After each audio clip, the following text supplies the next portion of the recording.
The 1001 Nights. Hello, this is Elizabeth, and I am here with the first instalment of one of the most famed and fabulous collections of stories. They began in Persia and India and made their way into Arabia, and for that reason, they are sometimes known as the Arabian Nights. I think some listeners might benefit from a little warning that the heroine has to keep telling stories to save her life, but you can also expect plenty of wonder and amazement. Praise be to Allah, the beneficent King, the Creator of the universe, Lord of the three worlds, who set up the sky without pillars to hold it aloft, who stretched out the earth like a bed, and who filled the ocean like a bath. Lend me the art and the craft of she who outwitted a great king, of she who for 1001 nights captivated the Shah while she threaded her plots around him, the woman whose stories conquered the hard heart of an all-powerful man and prevented him from carrying out his terrible intent. I speak of her, Scheherazade, the greatest storyteller the world has ever known. She lived in a time of sorrow, for the ruler of the land held in his heart an awful grudge against all women. This grudge had terrible consequences for every family in the land, but it was not always so. He began his reign with a kinder heart. His name was Shahryar. He was in the fullness of his youth and power, but as yet without a wife. One evening, he stood with his younger brother, Prince Zaman, on the balcony of the palace which overlooked the pleasure gardens. They watched a young serving girl as she stepped out to the fountain to fetch water. Shahryar whispered, "See, brother, is she not as lovely as the moon and as graceful as a gazelle?" But Zaman replied, "Do not let your eyes deceive you. Although you are older than me and more powerful, yet I am more experienced in the ways of women, for I already have a wife. I tell you, no woman on earth has a pure and faithful heart. Each day I watch my queen.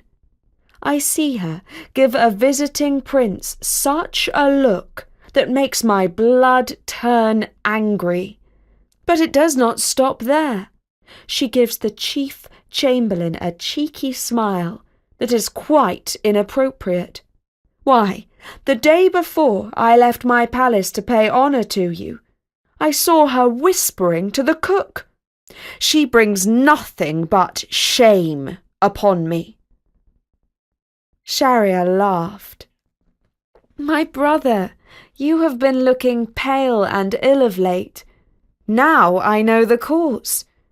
Jealousy is eating you up because you have such a lovely wife." At this, Zaman became quite offended, but he replied in no more than a mutter, "My brother, you will learn for yourself in due time." Shahryar was ready to marry. It seemed that wherever he looked, he saw a beautiful woman, but none so lovely as the one the two brothers encountered the very next day. They got up at dawn to go hunting. Just as the sun was spreading its gentle rays, they rode their horses side by side along the seashore. Walking towards them along the deserted beach, they saw a girl whose loveliness brought to mind the words, "She rose like the morn as she shone through the night, When she unveiled her face, the sun grew bright. As the brothers drew near to her, she gave them the sort of smile that gladdens a man's heart. And Shahryar said to his brother, "I would not be ashamed if she sat beside me as my queen."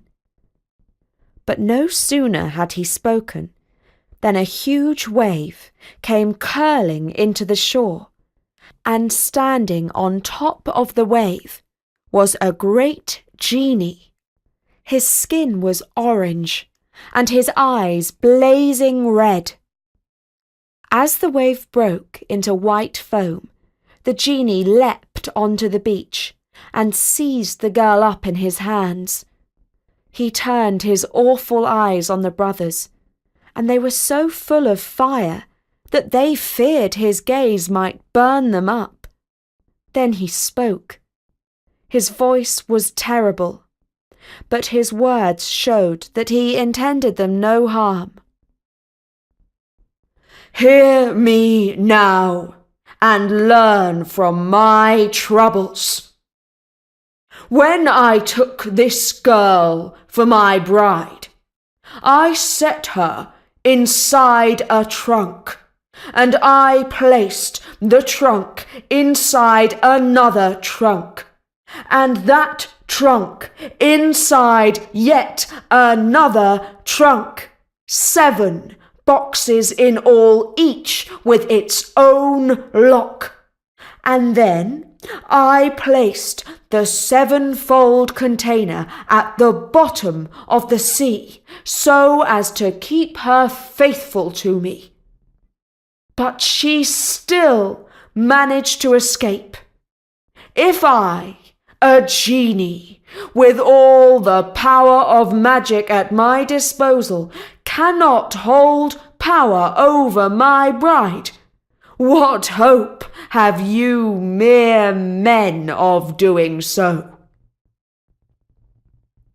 As soon as he had issued this warning, both the genie and the girl span round and round until they became a whirlwind that sped away across the sea. For the rest of the day, Shahryar was pale and brooding. By evening, he had cheered up somewhat. As the brothers stood on the balcony overlooking the gardens once again, he said, "The remarkable occurrence of this morning has made a great impression on me. I see now that you are right. The genie has confirmed what you say. But I have thought deeply about this problem all day long, and I have formed a plan." It was not long before his brother and everyone in the land found out what the Shah had in mind. As he sat on his throne the next day, giving orders to his officials about this and that, he sent for his chief minister, a man who had served him for many years, and who had 2 lovely daughters, whom in time we shall meet, Inshallah, God willing. He commanded the minister to bring a bride to him that very evening, and in the morning to take her away to be executed. Each and every day he was to do the same, to bring another bride for him to marry, and in the morning to strike off her head. And so it came to pass for 3 years on end. There was not a family in the land that was not touched by this tragedy. The people cried out against their Shah, and called on Allah to destroy him and his reign utterly. But his heart was relentless. By this terrible plan, he made sure that none of his people would ever gather in a corner and gossip that his queen was faithless to him, either in thought or deed. Mothers wept, or fled abroad with their daughters. At last, there was hardly a woman left in the city who was of marriageable age. As the minister searched the city, he could not find a bride for the Shah that night.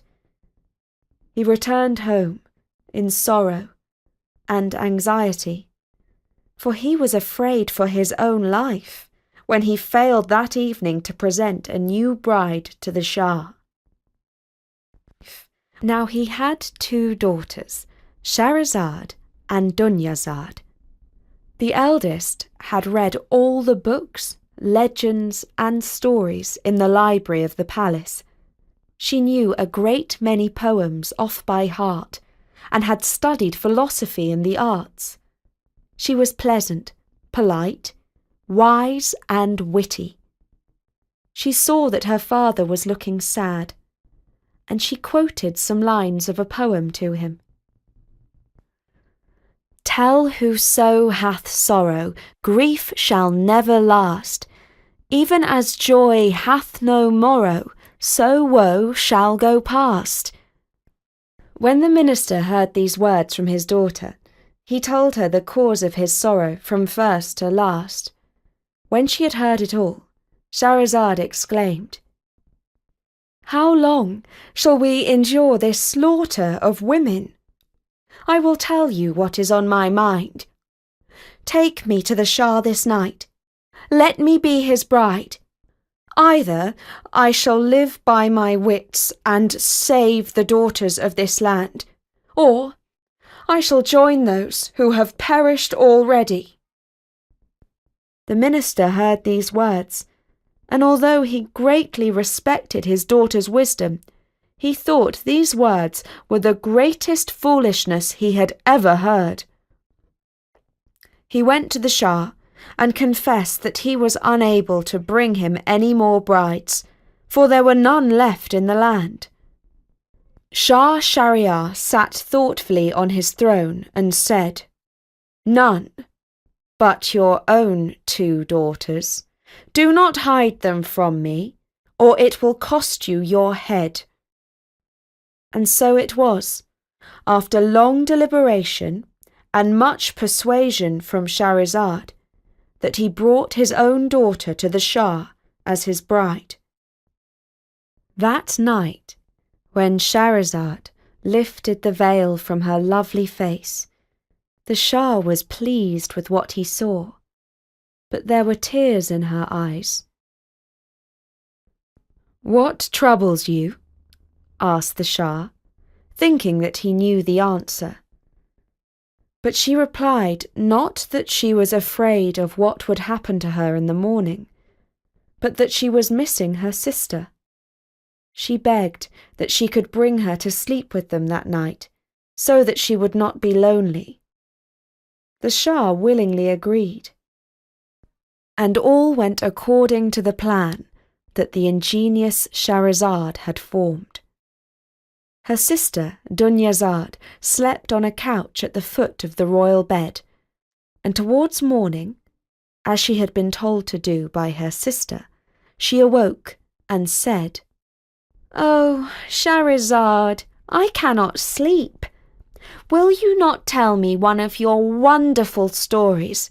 For there is not a soul on this earth who can spin a tale as delightful and delectable as yours.